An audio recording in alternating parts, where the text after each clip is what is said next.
Eileen, do you know what store chain I'm talking about? If I say the catchphrase, don't you just love a bargain? I think I might have an idea. Yeah, I like how you sing that. Yeah, the Christmas tree shop, right? That's true. And the final Christmas tree shop closed in 2023. But most people would say the brand's heyday was really from the 1970s through the early 2000s.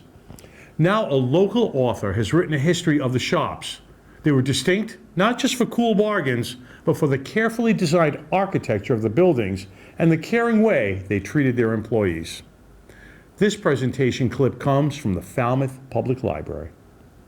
Well, in that instance, we began to realize that Chuck and Doreen Bilezikians would start a store in 1970 that would eventually expand to 23 stores throughout New England and New York by 2003.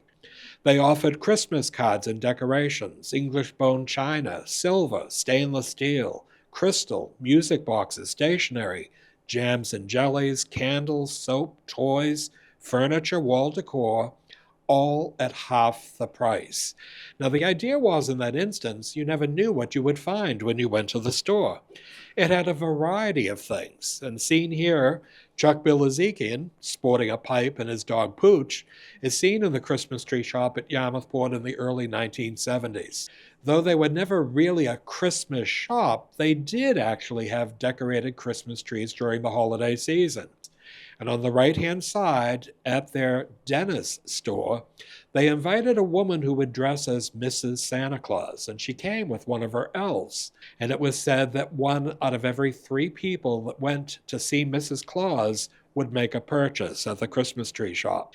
Well, it was an important feature to realize. Employees were happy, and some of the things they were stocking on the shelves were incredibly unique. Well, this was Cape Cod air, something that we're breathing right now. But this was sold by the Christmas tree shops as a whimsical souvenir for tourists visiting Cape Cod. They were bottles containing genuine Cape Cod air that were made by the Christmas tree shops. There was a proviso that customers were cautioned, quote, to avoid contamination by ordinary air, do not remove the cork after crossing the Cape Cod Canal. May be refilled at any time on Cape Cod, unquote. Well, these bottles of air, said to be genuinely fresh from the sea, sold by the boxful. I admit, I bought one. They also had the legend of the pickle. And this was a green piece of glass that was a Christmas ornament sold at $1.99.